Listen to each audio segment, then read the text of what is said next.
for this next session, panel number 5 or 6, depending on how you want to count it, number it. The title is Christ All in All, Theological Synthesis and the Challenge of Organic Thinking. And we will hear in turn Reverend Professor Fernando Llenin from Oviedo, in Spain, in Asturias, who will open the panel. He teaches fundamental theology, religious philosophy, philosophy of religion in Oviedo, and he is a priest. Then we will hear Vasa Kontuma from the École Pratique des Hautes Études in Paris. She is a specialist of Byzantine history, Byzantine thought, post-Byzantine thought. She has written on John Damascus, among others, and she's the dean of the section dedicated to religious studies at the École Pratique des Hautes Études in Paris. Then we will hear Reverend Professor Riccardo Lufrani, whom you already heard this morning, who's a Dominican, who teaches jointly at Notre Dame in America and at Notre Dame, the Rome campus, and Lunza in Rome. And Andrei Shishkov will close the panel. He is an independent scholar based in Moscow who has done quite a bit of work on various projects on contemporary ecclesiology, political theology in Estonia, in Tartu, in Innsbruck, in Austria, on post-secular conflicts. And he has also had a position or a responsibility within the Synodal Biblical and Theological Commission of the Russian Orthodox Church from 2010 to 2020. He held the position of Commission Secretary from 2015 to 2020. So we will begin with Reverend Professor Fernando Llenin. I give you the floor.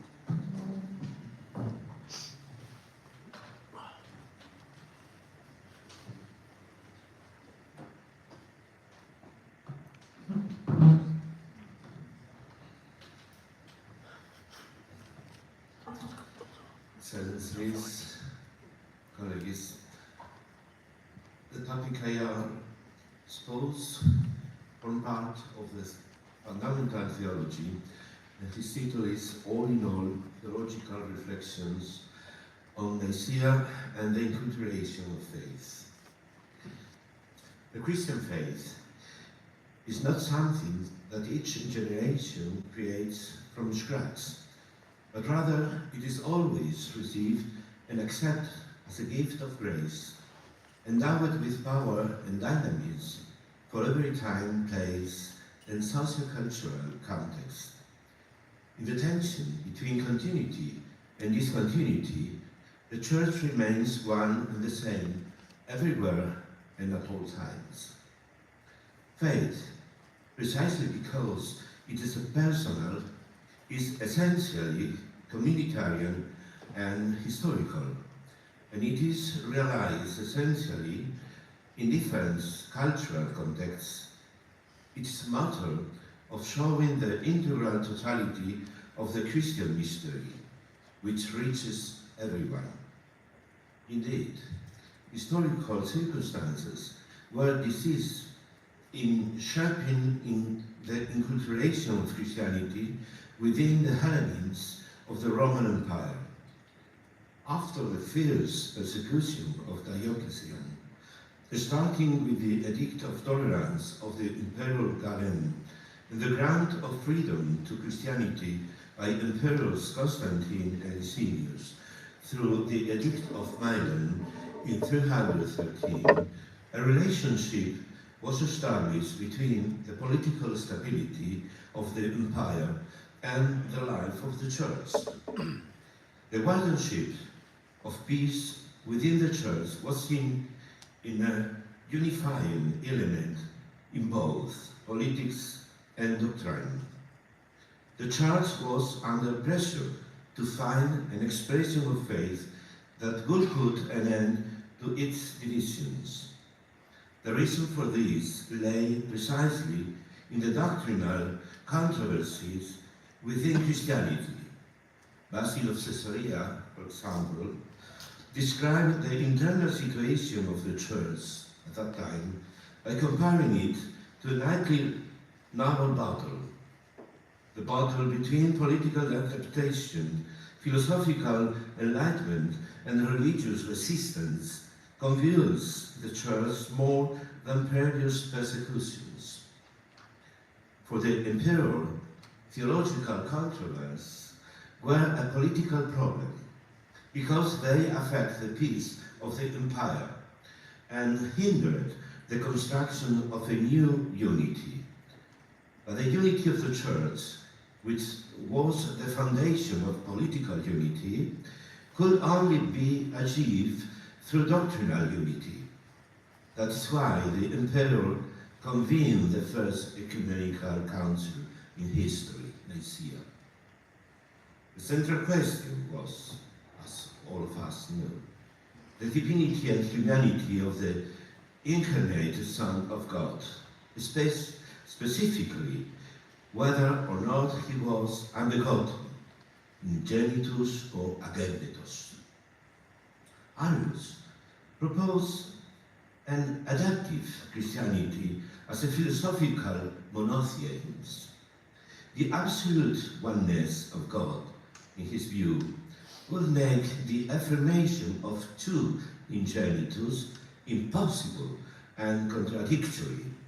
Jesus Christ, according to Arius, could be the Son of God, but not in the strict sense, but as a Son created to be God's mediator, as a demiurgos, both in the creation of the world and in his relationship with humanity.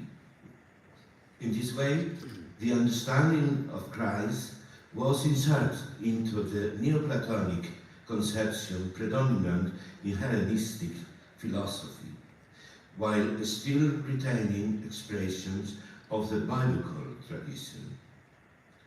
With Arius, Christian thought reaches a critical point in its attempt to understand monotheism while also affirming the true incarnation of the Son of God. He attempts a compromise solution, but it fails because he neither affirms the divinity of the Son nor the incarnation of God. Arius defends a rigid Judaizing monotheism. From the perspective of Christological dogmatics, Arius introduced terms that would later become significant, such as hypostasis, ousia, and homoousios. But in his subordinationist conception, they have a very different meaning from the Orthodox ecclesial tradition. Consequently, he denies both the divinity and the full humanity of the Son. For this reason, his attempt to inculturate Christianity into Hellenistic culture was a complete failure. With his seductive doctrine, Arius has come to represent in church history something like the model of the heretic against whom orthodoxy defines itself. His proposal emerged within the context of a church already facing a crisis in interpreting the faith in a world that possessed a specific culture and mentality into which Christianity had to be integrated. Today we are in a similar situation in the new culture that we live. But heresies had a positive function in that they help advance the understanding and deepening of the deposit of faith. Their imperfections provoke precisely the search for a fuller and more accurate expression of the lived and common faith. In reality, they were failed attempts at inculturation of the faith, thought perhaps often well-intentioned. The fathers of Nicea include the expression of the same essence, homoousios, as the Father, in their confession of faith. They use a philosophical term, but in a direction opposite to that of Arius. As Joseph Ratzinger put it, whereas Arius measured Christianity by the standard of enlightened reason and received in accordingly, the Council Fathers use a philosophy to make unmistakable clear the differentiation factor of Christianity, rejecting a Christianity of adaptation either to political interest or to philosophy or to the dominant ideology. But what is important is that the Conciliar Fathers of Nicea adopted the method of referring to an already existing positive formulation of the faith.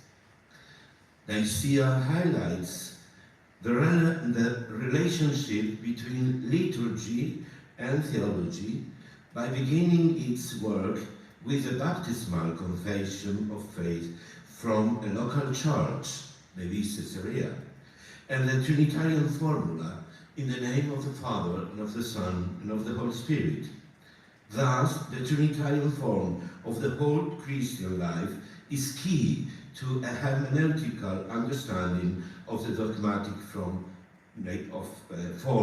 of Nicea.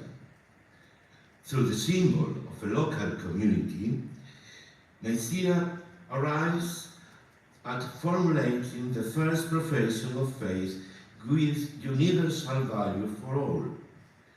The formulas of the baptismal symbols in the tradition of the Church have a common fundamental structure and express the content passed on during the Church's catechumenate in preparation for the sacraments of Christian initiation.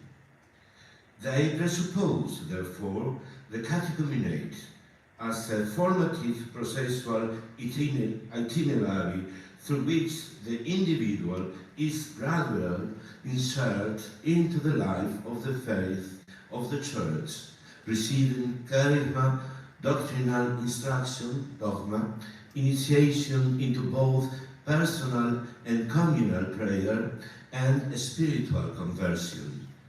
In other words, the baptismal symbol is a handing-on, a living tradition of the whole Church. The language of the Fathers of Nicea was at the same time charismatic, dogmatic, and liturgical, rooted into the preceding tradition. However, the term homoousios is not of biblical origin. Nevertheless, the Fathers of Nicea did not hesitate to use this philosophical term to express the truth about the Son of God in accordance with ecclesial tradition, but transforming the meaning of this expression, of this word. It was the first act with magisterial authority of the Church, interpreting the Christological faith handed down through tradition. In this way, they achieved a true inculturation of the Christian faith, in contrast to Arius' failed attempt, because it was a truth rooted in New Testament revelation and, at the same time, not inadmissible to Greek thought, employing the language of the cultural context into which the Christian revelation was inserted or incarnated.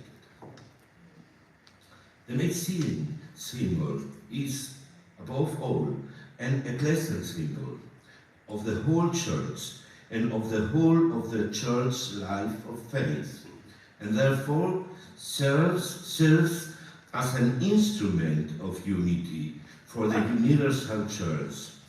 It is the symbol of ecclesial communion of the one Church, which unites both the Eastern and Western churches. It is, therefore, part of the constitutive essence of the whole Church. The ecclesial rank was, we would say, of the Nicene symbol is thus unsurpassable. However, the contemporary culture world finds this ontological language strange and incomprehensible. The Hellenistic philosophical conceptual categories belong to a cultural world that is no longer our own. Moreover, it is difficult to reconcile the dogmatic language of the ancient councils with the findings of contemporary biblical exegesis. For this reason, contemporary theology, in its Christological reflections, has raised a questioning of the conceptual language used, as it implies the Hellenization of the New Testament charisma as a consequence of the enculturation of Christianity. Protestant theology, as represented by Adolf Harnack, for example, asserts that the use of terminology from Hellenistic and pagan philosophy leads to a hermeneutic understanding of Christ that is fundamentally intellectualist and ontological. Paul Tillich, while believing that the use of Greek concepts alone does not in itself intellectualize the Christian message, thus acknowledge that it results in its Hellenization. Hans Küng, Catholic, is of the same opinion when he states that it is not legitimate to say that the message of Christ today can or should only be expressed with the help of those Greek categories, which were once inevitable, but are now insufficient and unintelligible. Hence, in practical preaching, such language is avoided as much as possible.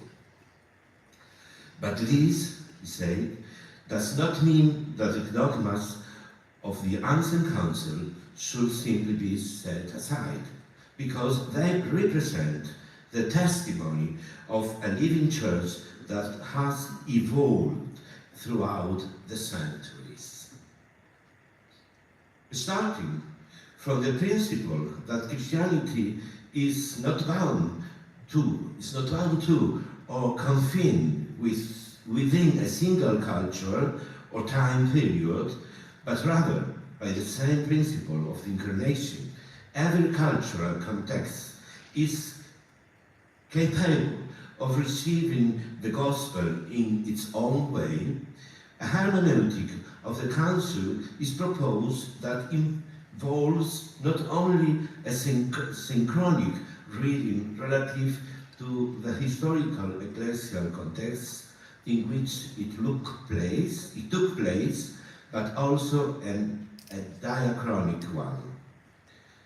This is because the enculturation carried out at Nicea served as a paradigmatic model for all future enculturation.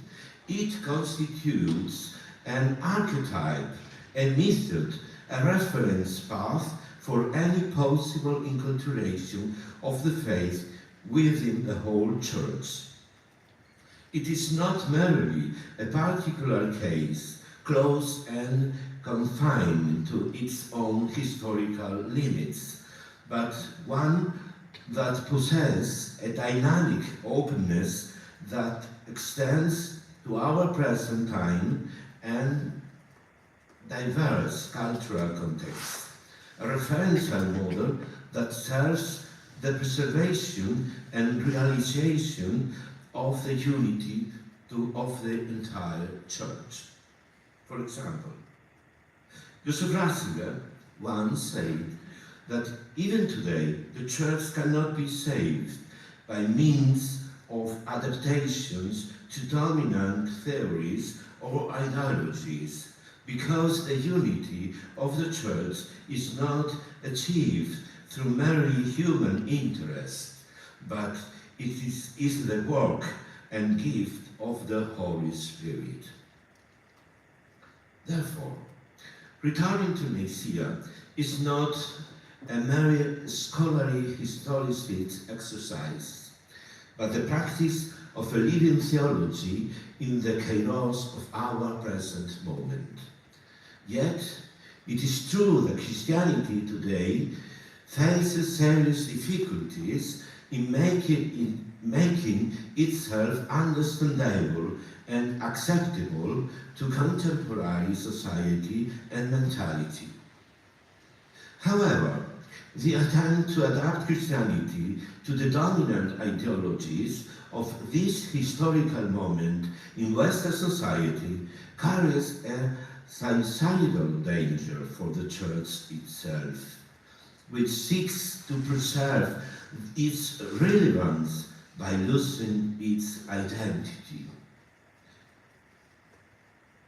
It could be a subordinate adaptation of the faith to the dominant ideological perspective, one that is based not on being and reason, but on will and sentiment, an expression of the will to power within a church built on the self-referential freedom of the individual subject.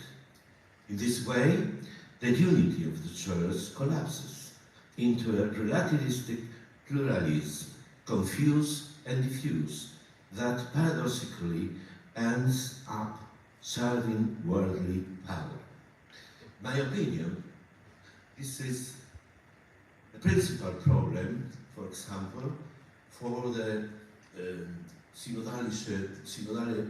Deutsche Synodale Weg, the German synodal way, because in the result of these encounters, of this assembly in Germany, they have not a theological, in my opinion, sacramental and pastoral language, but rather an ideological and functionalistic one, in terms many times of power, of empowerment with the contemporary ideologies, dominant ideologies. As Joseph Ratzinger already pointed out, the symbol of faith does not depend primarily of its compatibility with the non-Christian world, before which it will have to bend to demands and acceptability, thereby secularizing the Church's faith and subordinating it to the claims for legitimacy made by or emanating from ideological, political, or any other kind of power. Faith is transmitted in the Church and from the Church as communion and as a living community. An actualizing understanding of Nicea cannot ignore history and ecclesial communion, precisely because the Church is not limited to the factual present, but is in communion with the entire dynamic process that has led us to the ecclesial today. Consequently, we cannot disregard the heritage of Nicea. What we call the evolution of dogma is the expression of that historical dynamism that unites continuity and discontinuity as an expression and experience of tradition and ecclesial communion. The answer Church learned to speak in a surprising way, not without provocation and love for the world it has to evangelize. That is why it is important for us, to the postmodern and post-secular generation, to evangelize this new world in which we are already situated. The cultural context of this world urges us to find a renewed synthesis of the apostolic faith in order to revive the faith received from the tradition of the Church in our peoples and nations. A necessary renewal of the unity of the faith and charity, so that today's world may believe and come to the acknowledge of the truth of God's eternal love, which is revealed to us in the true incarnation of the only Son of the Father by the work of the Holy Spirit.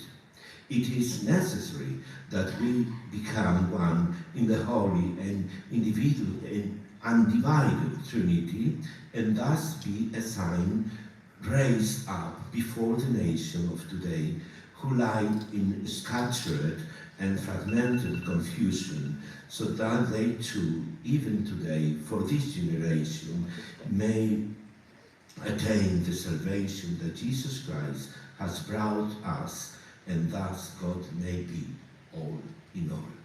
Thank you very much.